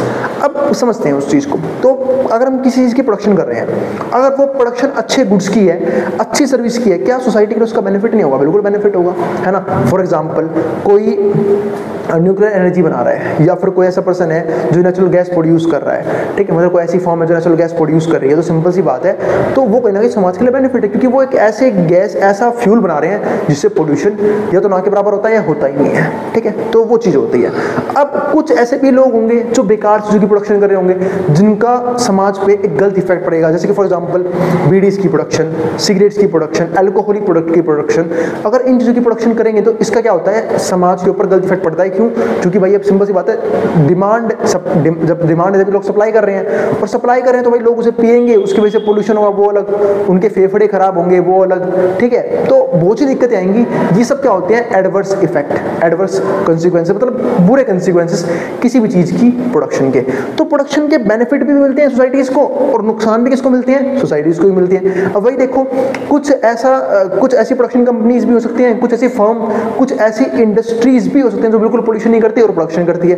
कुछ ऐसी प्रोडक्शन हाउस भी होते हैं, मतलब प्रोडक्शन बोल रहा हूँ, कुछ ऐसे प्रोड्यूसर्स भी होते हैं जो अंधा पोल्यूशन करते हैं, प्रदूषण ही प्रदूषण, ठीक है। आज आप हमारे एनवायरमेंट को देख सकते हो, कि आपको दिल्ली में स्टार्स बहुत कम देखने को मिलेंगे। क्यों? क्योंकि पोल्यूशन का लेवल चल रहा है। बीच में भी एक बात आई थी, पता नहीं क्या, शायद हमने कहीं सुना था, वो कहीं सुनी थी वो चीज़, मैं आपको बताता हूँ। जब मैं बच्चों से डिस्कस कर रहा था इस चीज़ को, तो उन्होंने बोला कि भैया ये बताओ एक चीज़ अच्छी है बुरी है, कि लोग ये बोलते हैं, मतलब एक रिसर्च हुई, ठीक है, तो उसमें ये बताया गया कि इंडिया जो है ना, मतलब जहाँ पे हम ये बोलते हैं ना ओजोन यूवी रेज कहाँ पड़ रही है, तो इंडिया उसके लिए सेफ जोन में आता है। और ये पॉजिटिव है नेगेटिव है? और उन्होंने पता रीजन क्या दिया इंडिया सेफ जोन में आता है, कि इंडिया पे यूवी रेज आती नहीं है। तो आप बोलोगे तो अच्छी बात है, इंडिया में अल्ट्रावायलेट रेज आ ही नहीं पा रही, जो कि ओजोन में लगातार डिप्लीट हो रहा है। लेकिन उन्होंने उसको रीजन क्या दिया कि इंडिया में एटमॉस्फेयर में पॉल्यूशन ही इस लेवल का है कि यूवी रेज रिफ्लेक्ट कर जाती है। अरे भाई, अब ये पॉजिटिव चीज़ है नेगेटिव चीज़ है कि पॉल्यूशन ही इस लेवल का इंडिया के अंदर कि यूवी रेज तक रिफ्लेक्ट हो जा रही हैं। तो वही सब चीज़ें हैं कि दोनों चीज़ें के अब जो है प्रोज और कॉन्स दोनों होते हैं, एडवांटेज डिसएडवांटेज दोनों चीज़ होती हैं। तो प्रोडक्शन की भी दोनों चीज़ें हैं, फायदे भी हैं नुकसान भी है। सोसाइटी के लिए फायदे भी आते हैं नुकसान भी आते हैं। लेकिन बात यह है कि जो सी कंपनीज नुकसान करती हैं उनको, उनके लिए या तो सोसाइटी को खड़ा होना चाहिए कि उनके खिलाफ खड़े हों, उनको सपोर्ट ना करें, या फिर गवर्नमेंट को उनके खिलाफ कुछ एक्शंस लेने चाहिए, ठीक है। और जो सपोर्ट कर रही है हमारी इकोनॉमी को, जो हमारे इन्वायरमेंट को पोल्यूट भी नहीं कर रही, सारे काम अच्छे तरीके से कर रही है, सोसाइटीज़ को प्रॉपर बेनिफिट्स दे रही हैं, तो उन ऐसी कंपनीज को सब्सिडीज प्रोवाइड करनी चाहिए और टैक्स फ्री इनकम करनी चाहिए ऐसी कंपनीज की। तो ये सब कुछ बेनिफिट होते हैं, ठीक है। तो ये तो हो गई एक्सटर्नलिटीज़ की बात। अब वहीं पर देखो, term external refers to side consequences of manufacturing और कंजप्शन। तो ये क्या होते हैं साइड कंसिक्वेंसेस किसके? मैन्युफैक्चरिंग और कंजप्शन के। In general consumer reaps the rewards और कंसिक्वेंसेस। तो कंज्यूमर को यहाँ पे रिवॉर्ड्स भी मिलते हैं और कंसिक्वेंसेस भी मिलते हैं ऑफ कंजप्शन करने के। जैसे फॉर एग्जांपल, अगर आप किसी अच्छी चीज़ को कंज्यूम करें उसका बेनिफिट मिलेगा। फॉर एग्जांपल, आप भाई आपके पास पैसे हैं, आप जूस भी पी सकते हो, उसी पैसे से आप सिगरेट भी पी सकते हो, वो आपकी चॉइस है। आप अल्कोहलिक ड्रिंक्स भी ले सकते हो और उसी से आप कुछ अच्छा जूस वगैरह जो भी आपको पीना है, वो मिल्क वगैरह पीना है, आप मिल्क वगैरह ले सकते हो। लेकिन डिपेंड करता है कि आपकी कंजप्शन पे। अगर कंजप्शन अच्छी चीज़ कर रहे हो तो आपकी हेल्थ फ्यूचर में बढ़िया रहेगी। अगर आप कंजप्शन बुरी चीज़ कर रहे हो तो आपकी हेल्थ क्या हो जाएगी, फ्यूचर में खराब हो जाएगी। यहाँ पे सारा खेल किसका है? चॉइसेस का। हम चॉइस किस तरह के ले रहे हैं, है ना। आजकल तो मैंने देखा है गलियों में भटकते रहते हैं 12-12, 15-15 साल के लड़के यहाँ सिगरेट पीते हुए, बीड़ी पीते हुए। कहाँ से बेनिफिट होगा भाई उस चीज़ का? उतनी और पैसा पता है आप लोगों को शायद पता भी हो कि सिगरेट वगैरह में या फिर अल्कोहलिक ड्रिंक्स में भी अच्छा खासा खर्चा होता है उन चीज़ों में भी। उससे चीप रेट में दूध अवेलेबल है अभी भी। हम लोग बोलते हैं ना दूध बहुत महंगा हो रहा है, फिर बाकी जगह महंगाई बहुत बढ़ रही है, उनसे चीप है फिर भी दूध वगैरह भी। लेकिन लोगों को वो नहीं पीना, लोगों को मजा किस में आ रहा है? जिससे उनकी हेल्थ खराब हो, ठीक है, फेफड़े खराब हो। तो पता नहीं कैसे कैसे लोग हैं, पता नहीं क्या स्वाद आता है पीने में, ठीक है। अब हमने तो कभी ड्रिंक किया नहीं तो हमें पता नहीं है भाई क्या ऐसा मजा होता है, और ना ही फ्यूचर में कभी सोचा है करने का, ठीक है। तो मेरे हिसाब से करना भी नहीं चाहिए। अपनी हेल्थ को मेंटेन रखना सबसे ज़्यादा क्या होता है, मैंडेटरी होता है। और एक तो पैसे भी खर्च हो, और पहले हमारे इन्वायरमेंट में कम पोल्यूशन है क्या? बिना कुछ पिए भी हम दिन की इतनी सारी सिगरेट्स पी लेते हैं। ये डाटा आता है कई बार कि 20-21 सिगरेट तो हम दिन की पी लेते हैं सिर्फ इस पोल्यूशन में रह के, और पिए ताकि हमारे फेफड़े और जल्दी खराब हो जाएं। तो the producer bears the cost and rewards of production. तो जो प्रोड्यूसर है वो भी कहीं ना कहीं कॉस्ट और रिवॉर्ड्स यहाँ पे कहीं ना कहीं गेन करते हैं प्रोडक्शन का। अब उन्हें कॉस्ट कब भुगतनी पड़ेगी? जब वो कहीं ना कहीं नुकसान पहुंचाएंगे, ठीक है। और मतलब कहीं ना कहीं हो सकता है गवर्नमेंट को फाइन वगैरह लगाती हो, या फिर उनको उनसे हाई टैक्स लेते हो। जैसे भी देखो आप, जो बीडीज की प्रोडक्शन करते हैं, सिगरेट्स की प्रोडक्शन करते हैं, अल्कोहलिक ड्रिंक्स इतनी महंगी होती हैं क्योंकि उन पर टैक्स गवर्नमेंट ज़्यादा चार्ज करती है, यानी कि एक अच्छा टैक्स रेवेन्यू मिलता है गवर्नमेंट को यहाँ से। और रिवॉर्ड्स कब मिलेंगे? जब कुछ अच्छी चीज़ की प्रोडक्शन करेंगे। तो externalities happen when a spillover causes some of the cost or benefits be shared by other members of society। अब आता है 2 टाइप्स ऑफ एक्सटर्नलिटी, पॉजिटिव और नेगेटिव दोनों बता चुका हूँ कि पॉजिटिव यानी कि एडवांटेजेस क्या हैं और नेगेटिव यानी कि डिसएडवांटेजेस क्या हैं। अब आता है मेरिट गुड्स के बारे में, आखिरी पॉइंट है। अब आखिरी पॉइंट समझते हैं मेरिट गुड्स का हमारे पास यहाँ पे मतलब क्या है। अगली वीडियो में डिस्कस करेंगे हेल्थ इंश्योरेंस को, तो यानी कि अगले टॉपिक में। अब मेरिट गुड्स की जब हम बात करते हैं तो regardless of a person preferences, अगर हम देखें कि पर्सन की अपनी पर्सनल प्रेफरेंसेस कैसी हैं, ठीक है, क्योंकि भाई हर एक पर्सन की प्रेफरेंसेस अलग हो सकती है, डिफरेंट हो सकती है। Merit goods are things that are deemed to be good for that individual. अब मेरिट गुड क्या हो सकते हैं कि उनके लिए क्या है, इंडिविजुअल के लिए अच्छे हैं। It is predicted on the idea, it is predicted on the idea that people don't always know what is better for them, क्योंकि पीपल जो है हमेशा नहीं जानते उनके लिए क्या अच्छा है। कई बार लोग जो है ना अपने कुछ ना कुछ वो होते हैं परसेप्शंस, बिहेवियर्स। कई बार लोग सोचते हैं कोई महंगी चीज़ है तभी अच्छी होगी, कोई सस्ती चीज़ है तो चीप क्वालिटी होगी। ऐसा जरूरी हर बार नहीं होता। कई बार चीप सर्विसेज, कई बार चीप क्वालिटी भी कई बार महंगों से भी अच्छी होती है। क्या पता सामने वाले ने अपने प्राइस ने हाई ना रखी हो, तो merit goods principles is reflected in public legislation. तो merit goods principle is reflected in public legislation regarding the use of seat belt. जैसे सीट बेल्ट को यूज करना ये एक अच्छी चीज मानी जाती है, ठीक है, कि भाई यूज करोगे तो बचे रहोगे। फिर abstaining from alcohol, alcohol drink नहीं करना चाहिए, ठीक है, सिगरेट्स नहीं पीने चाहिए एंड ड्रग यूज नहीं करना चाहिए। तो ये सब कहीं ना मेरिट गुड्स होते हैं कि मतलब एक जनरल हैबिट होती है, बढ़िया हैबिट होती है जो कहीं ना कहीं पीपल को और एक सोसाइटी को अच्छा बनाती है, अगर वो ये सारी चीजें नहीं कर रहे तो, ठीक है। Note in circumstances of incomplete markets.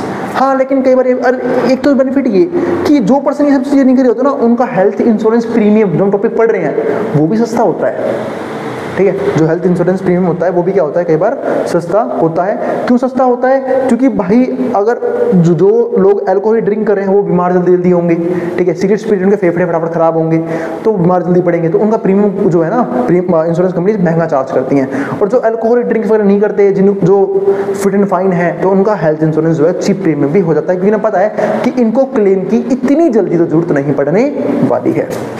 तो इन चीजों को लेके, तो इन सर्कमस्टेंसेस ऑफ इनकम्प्लीट मार्केट्स, अब मैं यहाँ पे बात कर रहा हूँ एक इनकम्प्लीट मार्केट की। इनकम्प्लीट मार्केट की कि कई बार जो प्राइवेट सेक्टर है ना, वो कई बार लोगों को सर्विस देने में असफल हो जाता है। ऐसे किसकी बात करते हैं? ऐसा किस कब होगा? जब बीमारी ऐसी हो जहाँ पे खर्चा ज़्यादा आता हो। फॉर एग्जांपल, मैंने एग्जांपल लिया है यहाँ पे बीमारी का, अच्छा एग्जांपल लिया नहीं है, ऐसे मान लो HIV हो गई किसी को, एड्स हो गया किसी को, ऐसी बीमारियाँ जिनका इलाज पॉसिबल नहीं है, कैंसर हो गया, या फिर इलाज है भी तो बहुत महंगा है, तो ऐसे केसेस में ना प्राइवेट सेक्टर बहुत ज़्यादा प्रीमियम चार्ज करता है। प्राइवेट इंश्योरेंस कंपनी बहुत ज़्यादा प्रीमियम चार्ज करती हैं ऐसी बीमारियों के इलाज के लिए, जो कि लोगों के लिए अफोर्डेबल नहीं होता कि ऐसी बीमारियों से वो कहीं ना कहीं उसके लिए प्रीमियम दे पाए, यानी कवर नहीं करवा पाते उन बीमारियों को अपने हेल्थ इंश्योरेंस के अंदर। तो ऐसे केसेस में गवर्नमेंट का रोल प्ले होता है। तो where private markets are unable to satisfying a need, जहां सेटिस्फाई अ नीड, यानी जहां पे प्राइवेट मार्केट जो है उनके लिए पॉसिबल नहीं होता कि वो सोसाइटी की नीड को सेटिस्फाई कर सके, तो गवर्नमेंट एक्शन इज नेसेसरी। तो यहाँ पे गवर्नमेंट एक्शंस लेती है, अपने हॉस्पिटल्स खोलती है जहाँ पे ऐसी बीमारियों का भी इलाज हो जो बहुत, जिनकी कॉस्ट बहुत महंगी होती है, वो भी फ्री ऑफ कॉस्ट, ताकि ज़्यादा से ज़्यादा लोग उन चीज़ों का इलाज करवा पाएँ।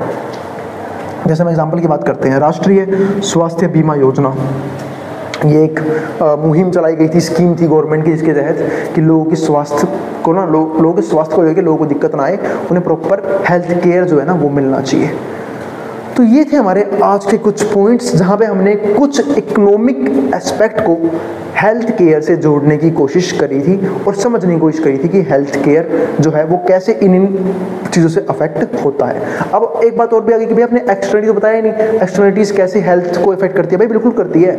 जो हमारे एनवायरनमेंट में जो पोल्यूशन हो रहा है वो कौन कर रही है? बड़ी बड़ी इंडस्ट्रीज, बड़ी बड़ी कंपनीज, ठीक है, चाहे वो वाटर पोल्यूशन हो, चाहे वो हमारे पास यहाँ पे क्या बोलते हैं एयर पोल्यूशन हो, नॉइस पोल्यूशन तक वो कब प्रोड्यूस करती हैं। इसके अलावा अगर हम बात करूँ कि जो हम खाना खाते हैं उसमें जो फर्टिलाइजर्स आते हैं वो भी कौन बनाते हैं? कंपनीज बनाती हैं। अब हमें थोड़ी ना पता है कि उस फर्टिलाइजर में किस तरह के प्रोडक्ट यूज़ हुए हैं या फिर किस तरह के केमिकल्स यूज़ किए गए, यानी कि एक तरह से हम खा भी केमिकल्स ही रहे हैं, केमिकल से बना फूड खा रहे हैं, पानी पोल्यूटेड है, एयर पोल्यूटेड है, यानी कि जो भी चीज़ हम कंज्यूम कर रहे हैं वो कहीं ना कहीं हार्मफुल है हमारी बॉडी के लिए, ठीक है। लेकिन दिक्कत है कि इसके इम्पैक्ट जो है ना हमें लॉन्ग टर्म में दिखाई देते हैं, शॉर्ट टर्म में कभी दिखाई नहीं देते। लॉन्ग टर्म में पता लगेगा कि भाई आप लोग ज़्यादा फिट अच्छे से नहीं रह पा रहे, ठीक है, या फिर आपकी सेहत बहुत ज़्यादा बिगड़ रही है। आजकल आप देखो ना 40-45 की एज में लोग हार्ट अटैक्स आ रहे हैं, लोगों को बीपी की प्रॉब्लम आ रही है। क्यों आ रही है? सिर्फ एक बेकार खाना, बेकार एनवायरनमेंट की वजह से। तो ये सब क्या है? नेगेटिव एक्सटर्नलिटीज तो हैं जिनकी वजह से अब कंपलसरी हो गया है कि हर फैमिली जो है वो अपना हेल्थ इंश्योरेंस ले, वरना पहले के जो लोग थे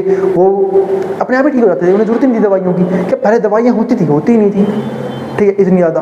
वैद है कि मैंने 2-3 जड़ी बूटी ले ली, उसे ठीक कर लिया अपने आप को। अब ये सब मॉडर्न जमाना आ गया है तो हेल्थ केयर सिस्टम बन चुके हैं, लोग बीमार भी इतना फालतू पड़ रहे हैं। और ये तो चाहते हैं लोग बीमार पड़े, क्यों? बीमार नहीं पड़ेंगे तो इलाज कैसे करवाएंगे, और इलाज नहीं करेंगे तो पैसा कहाँ से आएगा?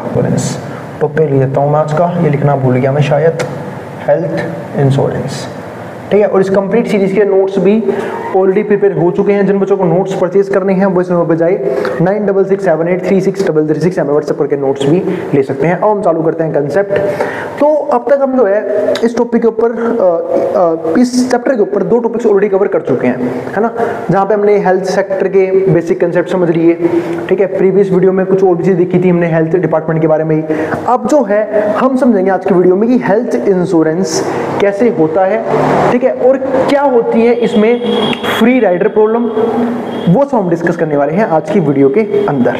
तो अब समझना शुरू करते हैं हेल्थ इंश्योरेंस को। तो हम सब जानते हैं कि भाई हेल्थ इंश्योरेंस लिया ही इसलिए जाता है ताकि अगर इन फ्यूचर किसी पर्सन के साथ या फिर उसकी फैमिली के साथ कोई दिक्कत आ गई तो वो पर्सन अपना इलाज फ्री ऑफ कॉस्ट करवा सकता है, क्योंकि वो किसी भी हॉस्पिटल में जाएगा, वहां पे जाके अपना इलाज करवा लेगा और उसके पैसे कौन क्लेम करेगी?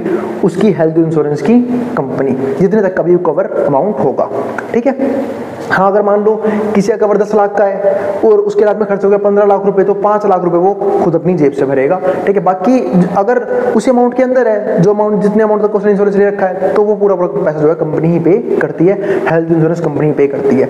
तो जनरली लोग हेल्थ इंश्योरेंस करवाते ही इसलिए है ताकि उनकी सेविंग्स या तो एक बार में खत्म ना हो जाए, या फिर कहीं ना कहीं हेल्थ में इशू की वजह से उनकी फैमिली में कोई दिक्कतें आना शुरू हो जाए, या फिर कहीं उन्हें लोन लेना पड़े इलाज के लिए। तो बहुत सी दिक्कतें आती हैं जिससे बचने के लिए लोग जो है ना वो हेल्थ इंश्योरेंस करवाते हुए अपना चलते हैं। ठीक है। यानी कि 2 इंश्योरेंस लाइफ में लोग बहुत मैंडेटरी समझते हैं, एक जो इनकम जनरेटर है फैमिली में उसका लाइफ इंश्योरेंस, दूसरा हेल्थ इंश्योरेंस। तो ये 2 चीजें हो गई हमारे पास। अब इसमें हम कुछ चीजें और समझते हैं, वो क्या? एक तो फ्री राइडर प्रॉब्लम का मतलब क्या होता है। देखो, फ्री राइडर प्रॉब्लम का सिंपल सा मतलब है किसी भी पब्लिक गुड के केस में अगर कोई भी पब्लिक गुड है, ठीक है, जो गवर्नमेंट प्रोवाइड कर रही है फ्री ऑफ कॉस्ट, उस गुड का बेनिफिट उठा रहा है वो बिना कुछ पेमेंट किए। जैसे फॉर एग्जांपल अगर मैं बात करूं मतलब बिना पेमेंट के उसका फायदा उठा रहा है, तो उसको हम क्या बोलते हैं यहाँ पे? हम बोल सकते हैं यहाँ पे free rider problem. For example मैं आपको एग्जांपल देता हूँ। सपोज करो कि कुछ लोअर क्लास लोग हैं, है ना, वो जो है पार्क वगैरह में एक्सरसाइज करने जाते हैं, पार्क में घूमने जाते हैं, पार्क की सर्विस की यानी कि ओपन जिम वगैरह की पूरी व्यवस्था का मजा लेते हैं ना मजा। लेकिन क्या वो लोअर क्लास टैक्स भरता है? बिल्कुल नहीं भरता, क्योंकि उसकी इनकम ही इतनी नहीं है कि वो टैक्स भर सके। हाँ, कई बच्चे बोलेंगे कि भैया वो इंडायरेक्ट टैक्स तो भरता होगा, अरे उसकी बात अलग है, पर नॉर्मल टैक्स वो नहीं भरता। यानी कि बहुत से लोग ऐसे हैं जो गवर्नमेंट की फैसिलिटीज का लुत्फ तो उठा रहे हैं लेकिन टैक्स बिल्कुल नहीं भरते। तो ऐसे लोग क्या हो गए? फ्री राइडर्स हो गए। इसका मैंने एक एग्जांपल दिया था। अगर सपोज करो कोई किसी अपार्टमेंट में रह रहा है, ठीक है, और वहां पे लोगों ने सोचा कि हमें अपार्टमेंट की सिक्योरिटी के लिए, अपार्टमेंट में घरों की सिक्योरिटी के लिए एक सिक्योरिटी गार्ड रखना चाहिए, तो उसको सैलरी देनी पड़ेगी। तो लोगों ने सोचा कि भाई सबके घर से हम 100-200 रुपए ले लेंगे और कहीं ना कहीं एक सिक्योरिटी गार्ड रख लेंगे ताकि वो कहीं ना कहीं अपार्टमेंट की सिक्योरिटी करे। लेकिन हुआ क्या? कुछ लोगों ने साफ मना कर दिया कि जी हमें तो सिक्योरिटी गार्ड नहीं चाहिए, हम तो खुद सिक्योर कर लेंगे अपनी फैमिली को, अपने घर को। ठीक है, अब आपकी मर्जी है, आपको रखना है तो आप पैसे दो अपना, हम तो नहीं रखना चाहते। ठीक है, तो उन्होंने पैसे देने से मना कर दिया। लेकिन सिक्योरिटी गार्ड जब आएगा वो तो पूरी अपार्टमेंट का ध्यान रखेगा। तो इसी को ही बोलते हैं फ्री राइडर प्रॉब्लम, यानी कि फ्री में उस बेनिफिट का फायदा उठाना। तो ये तो हो गई फ्री राइडर की बात। अब बात करते हैं हेल्थ केयर में फ्री राइडर कैसे होते हैं। जैसे मान लो कुछ लोगों को लगता है कि उनकी हेल्थ अच्छी है, फ्यूचर में भी अच्छी रहेगी, उन्हें मेडिकल केयर की ज़्यादा जरूरत नहीं है, तो अपना हेल्थ इंश्योरेंस नहीं करवाते हैं। हाँ, लेकिन बात ये भी है कि वो हेल्थ केयर करवाते हैं, ठीक है, सॉरी, जो बाकी लोग हेल्थ करवाते हैं वो तो हेल्थ केयर करवाते हैं, तो पैसा देते हैं अपना, तो उनके खर्चों पर वो कहीं ना कहीं अपना इलाज करवा लेते हैं, क्योंकि हॉस्पिटल्स बन चुके हैं, ठीक है, बहुत से हेल्थ केयर डिपार्टमेंट्स बन चुके हैं, तो वहाँ पे जाते हैं, उनको छोटी मोटी दिक्कतें आती हैं तो वहाँ जाकर अपना इलाज करवा लेते हैं। तो इसको भी हम क्या बोलते हैं? फ्री राइडर प्रॉब्लम ही बोलते हैं, वो भी एक हेल्थ केयर सेक्टर की। अब यहाँ पे समझते हैं कि हेल्थ केयर कॉस्ट कैसे चीज़ें डिफाइन होती हैं, कैसे प्रीमियम अमाउंट डिटरमाइन होता है, वो सब हम डिस्कस करेंगे, कैसे हेल्थ इंश्योरेंस का प्रीमियम जो है डिटरमाइन किया जाता है। तो हाई हेल्थ केयर कॉस्ट में भी make health care less accessible. जो हम समझते हैं कि भाई हेल्थ केयर पे जो कॉस्ट है वो महंगी आने वाली है, यानी कि लोगों को अगर अपना सेहत का ध्यान रखना है, लोगों को कोई भी थेरेपी करवानी है, कोई भी इलाज करवाना है, तो उसकी कॉस्ट महंगी आएगी। तो सिंपल सी बात है, वो जो है एक्सेसिबल कम लोगों के लिए होता है, यानी कि लेस एक्सेसिबल हो जाता है, which would be increase health care market disparity. इसको हम बोलते हैं हेल्थ केयर मार्केट डिस्पैरिटी, यानी कि कुछ लोग जो रिच सेक्टर में है या फिर हायर मिडिल क्लास का पार्ट है, यानी कि अमीर लोग जिनको हम कह सकते हैं, वो तो हेल्थ केयर में सारी सर्विसेज का बेनिफिट ले पा रहे हैं, लेकिन जो बाकी लोग हैं उन्हें किसी भी तरह का बेनिफिट यहाँ पे नहीं मिल रहा है। Furthermore existence of asymmetric information, कई बार हमें असिमेट्रिक इंफॉर्मेशन भी फेस करनी पड़ती है हेल्थ केयर सेक्टर में, जो हमने पिछले टॉपिक्स में डिस्कस किया है, क्योंकि या तो यहाँ पे बायर्स के पास कम नॉलेज होती है या फिर यहाँ पे सेलर्स के पास कम नॉलेज होती है। तो असिमेट्रिक इंफॉर्मेशन में देखने को मिलता है in the health insurance market inability to distinguish between high and low risk, जहाँ पे ये अंतर नहीं कर पाते कि हाई और लो रिस्क इंश्योरेंस बायर कौन है। ऐसे कौन से बायर हैं जिनको हाई रिस्क है, ऐसे कौन से बायर हैं जिनको लो रिस्क है, ठीक है। मतलब ऐसे कौन से लोग हैं जिन्होंने सिर्फ एल्डोंस करवा रखा है सिर्फ फॉर्मेलिटी के लिए, बट उन्हें ज़्यादा उनको दिक्कतें होती नहीं है, हेल्थ रिलेटेड इनको उनके फैमिली में इश्यूज होते नहीं है, बट उन्होंने आपको एक सिक्योरिटी प्रोवाइड करने के लिए करवा रखा है। कुछ लोग हाई रिस्क में रहते हैं, ठीक है, क्योंकि ये भी भाई एस्टिमेट करना ना इंश्योरेंस रिस्क के लिए, मतलब जो इंश्योरेंस कंपनीज है उनके लिए काफ़ी ज़रूरी होता है। क्यों होता है? क्योंकि जो हाई रिस्क वाले पर्सन है उनसे ज़्यादा पैसा लेना चाहिए अगर ऐसे देखें तो, क्योंकि ये एक दिक्कत बनती है बहुत बड़ी। प्रीमियम ऑलमोस्ट जो है सेम एज पर्सन के लिए, सेम इनकम ग्रुप के लिए, सेम जिनको क्या बोलते हैं जहां तक की कवरेज चाहिए उसके लिए प्रीमियम सेम होता है, ठीक है। मतलब फिर बोल रहा हूँ सेम एज ग्रुप, ठीक है, सेम नंबर ऑफ फैमिलीज या फिर सेम नंबर ऑफ जिनका इंश्योरेंस करवाना है, और वो लोग जिनको एक पर्टिकुलर अमाउंट तक का ही हेल्थ केयर चाहिए उन लोगों का प्रीमियम सेम होता है। जबकि इनमें दो तरह के पर्सन आएंगे, दो तरह की फैमिलीज आएंगी, एक हाई रिस्क के लोग, एक लो रिस्क। अब बात ये हाई रिस्क और लो रिस्क क्या होता है?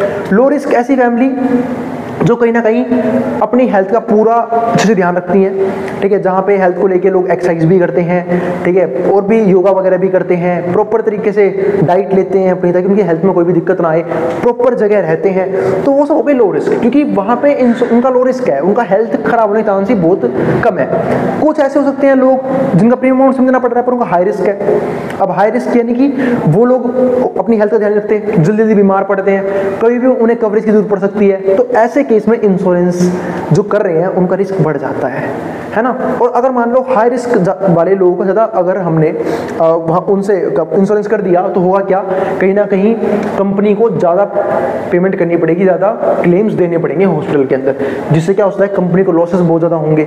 तो फ्यूचर में कुछ ऐसे लोग भी होंगे जिनको सही में, जिनका लो रिस्क था, जिनको सही में नीड है उस क्लेम अमाउंट की, उसे पैसा नहीं मिल पाएगा। क्यों? क्योंकि कंपनी ही दिक्कत में चल रही है जो इंश्योरेंस का क्लेम पे करती है। तो वही चीज़ है यहाँ पे। तो low risk and insurance buyers को लो रिस्क इंश्योरेंस बायर्स को समझना या फिर हाई रिस्क इंश्योरेंस बायर्स को समझना मुश्किल होता है। इसी को मैं पे क्या बोलते हैं, एसिमेट्रिक इन्फॉर्मेशन बोलते हैं। Can cause low risk customers whom insurance companies would prefer to squeezed out the markets contraction drives up insurance premium. अब होगा क्या, जैसे जैसे लोगों को इंश्योरेंस नहीं मिलेगा या फिर जो कंपनी है वो अपना पैसा पे करती रहेगी हॉस्पिटल्स में सिर्फ इलाज करवाने के लिए, तो धीरे धीरे कंपनी कॉन्ट्रैक्ट करना शुरू कर देगी। अब कंपनी कॉन्ट्रैक्ट करेगी तो कंपनी क्या करेगी, कंपनी अपने इंश्योरेंस प्रीमियम को हाई कर देगी ताकि वो ज़्यादा से ज़्यादा पैसा जनरेट कर सके नए कस्टमर से। तो वही चीज़ यहाँ पे है। The market's contraction drives of insurance premiums which has a negative impact on potential clients, जिसकी वजह से कुछ पोटेंशियल क्लाइंट जो हेल्थ केयर इंश्योरेंस लेना चाहते थे वो अब नहीं ले पाएंगे क्योंकि महंगा हो गया है। वही सिंपल सी बात है, लॉजिक वाली बात है, प्राइस अगर बढ़ाए गए हैं प्रीमियम के तो डिमांड क्या हो जाएगी, इंश्योरेंस की कम होती चली जाएगी। तो वही सेम चीज़ यहाँ पे है। तो potential clients from lower income categories वो जो है वो यहाँ पे ले नहीं पाएंगे। इसको हम बोलेंगे एक नेगेटिव इम्पैक्ट इस चीज़ का। अब आगे समझते हैं the basic model without freed riders, मतलब बिना फ्री राइडर के कुछ चीज़ समझते हैं। द बेसिक मॉडल की बेसिक मॉडल क्या बोलता है? पहला, an individual fall sick with probability P, कि हमने यहाँ पे पहले प्रोबेबिलिटी लेट कर ली है कि वो जो है ना पी है एक प्रोबेबिलिटी जिसपे एक पर्सन जो है वो सिक हो सकता है। दूसरा, रिमेन्स इन गुड हेल्थ, और उसकी गुड हेल्थ रहेगी उसकी प्रोबेबिलिटी हो जाएगी 1 - p। अरे तो लॉजिक वाली बात होती है कि किसी इवेंट का होना है ना, प्रोबेबिलिटी में आप लोगों ने पढ़ा होगा, नहीं पढ़ा तो बता देता हूँ, ठीक है। बचपन में आप लोगों की प्रोबेबिलिटी हो सकता है वीक रही हो, किसी इवेंट का होना और उसी इवेंट का ना होना दोनों का संबंध होता है जब हम प्रोबेबिलिटी की इसकी बात करते हैं। और अगर आपने स्टैट्स में प्रोबेबिलिटी पढ़ी है तो आपने वहाँ पे भी ये वाला जो है वो पढ़ा होगा, खासकर मुझसे पढ़ा तो मैं तो जरूर बताता हूँ प्रोबेबिलिटी के अंदर ये वाला कंसेप्ट। तो किसी इवेंट का होना और उसी इवेंट का ना होना दोनों का संबंध होता है। तो अगर किसी के बीमार पड़ने की प्रोबेबिलिटी पी है तो उसके बीमार पढ़ने की 1 - p। इसको आप यूं भी समझ सकते हो कि अगर किसी के बीमार पड़ने की प्रोबेबिलिटी 1% है तो ना बीमार पड़ने की कितनी होगी, 99%, बाकी का बचा हुआ। तो वही सेम हिसाब है। सेकंड पार्ट क्या आता है, the cost of treatment is a fixed value m। हमने मान लिया कि भाई जो ट्रीटमेंट का कॉस्ट आएगा वो एक फिक्स वैल्यू आएगी m। तीसरा point, the premium is PR to be paid irrespective of state of health, ठीक है। हेल्थ के बदले में हम एक प्रीमियम पे करेंगे PR, and insurance benefit is IB where IB is 0 से लेके M।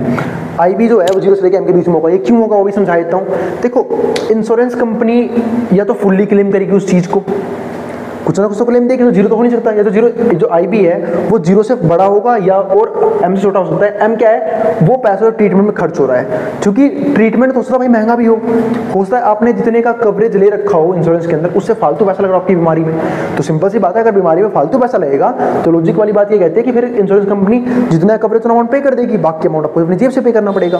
तो वो चीज़ होती है यहाँ पे।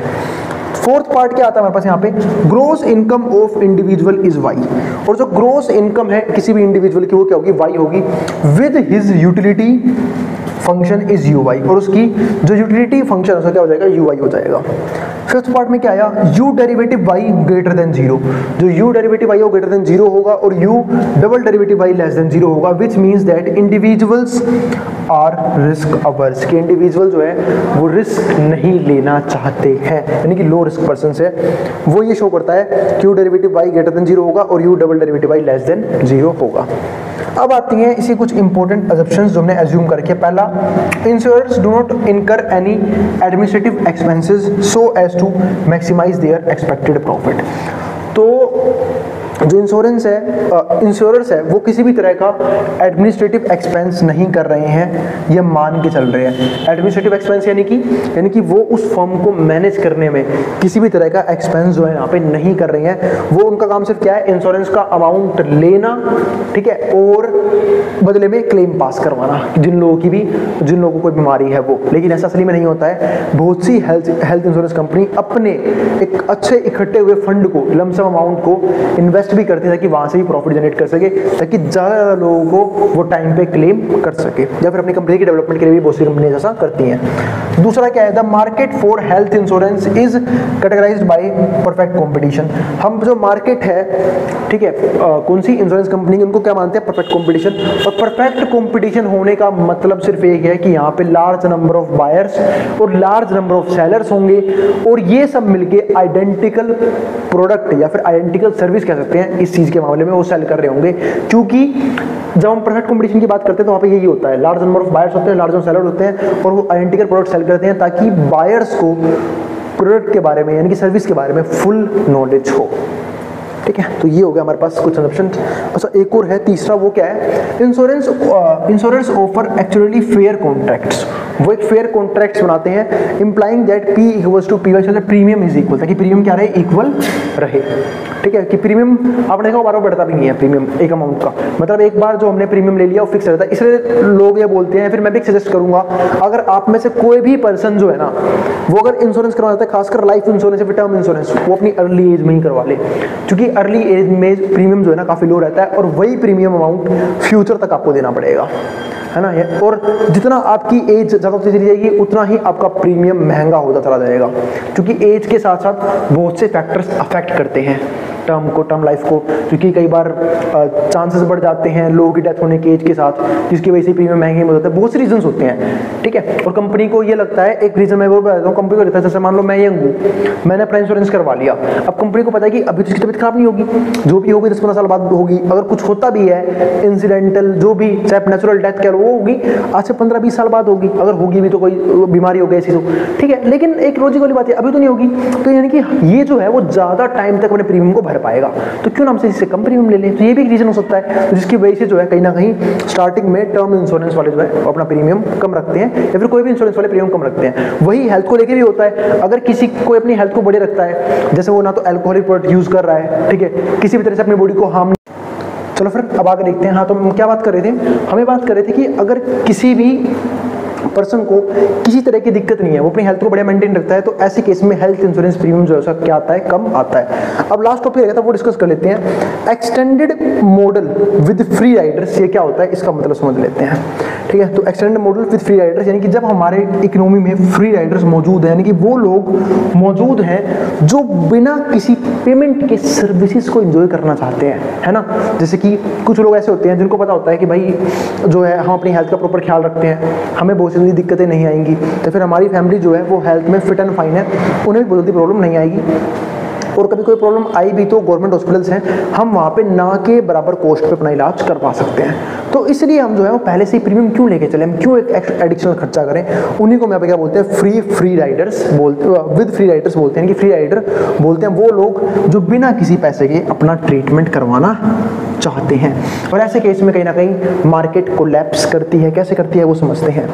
तो अब इसकी असम्पशन समझ लेते हैं। Every individual in society is guaranteed a minimum income, मतलब पर्सन जो है उनकी कुछ ना कुछ मिनिमम इनकम होगी।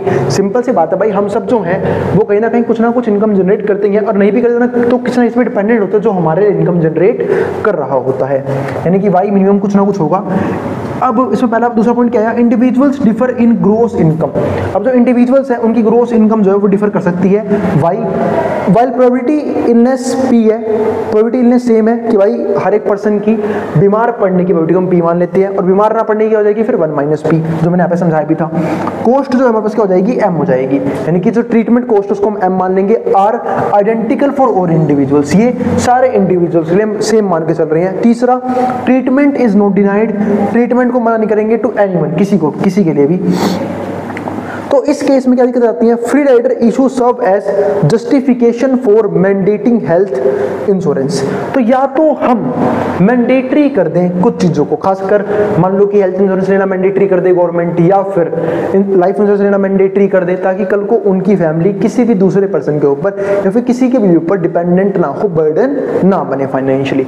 तो ये दो चीज़ आपको सिक्योर करनी ही होगी, एक अपनी लाइफ, एक दूसरा अपनी पूरी फैमिली की हेल्थ, ठीक है। बट जनरली लोग ऐसा नहीं करवाते हैं, क्योंकि उन्हें लगता है कि भाई ये खामखा खर्चा है। ऐसे बहुत से लोग हैं, ठीक है। जैसे हम बात कर लेते हैं यहाँ पे थोड़ी सी और, कि अब यहाँ पे बात है मैंडेटिंग का मतलब क्या होता है। देखो मैंडेटरी का मतलब ये होता है कि जैसे अगर मैं बात करूँ कुछ अपार्टमेंट्स की, जहाँ पे आपको अलग अलग तरह के गुड्स को, सर्विस को एंजॉय करने का मौका दिया जाता है। सर्विसेज यानी कि मान लो क्लब है, अरे वो वाला क्लब नहीं, क्लब का मतलब स्पोर्ट्स क्लब हो सकता है, या फिर स्विमिंग पूल्स हो सकते हैं, या फिर जिम हो सकते हैं। वहाँ पे आपने मतलब उन्होंने पेमेंट मैंडेटरी कर रखी है कि आप चाहे उस सर्विस को एंजॉय करो चाहे मत करो, हाँ आपकी सोसाइटी में मौजूद है, आपको पेमेंट करनी ही पड़ेगी।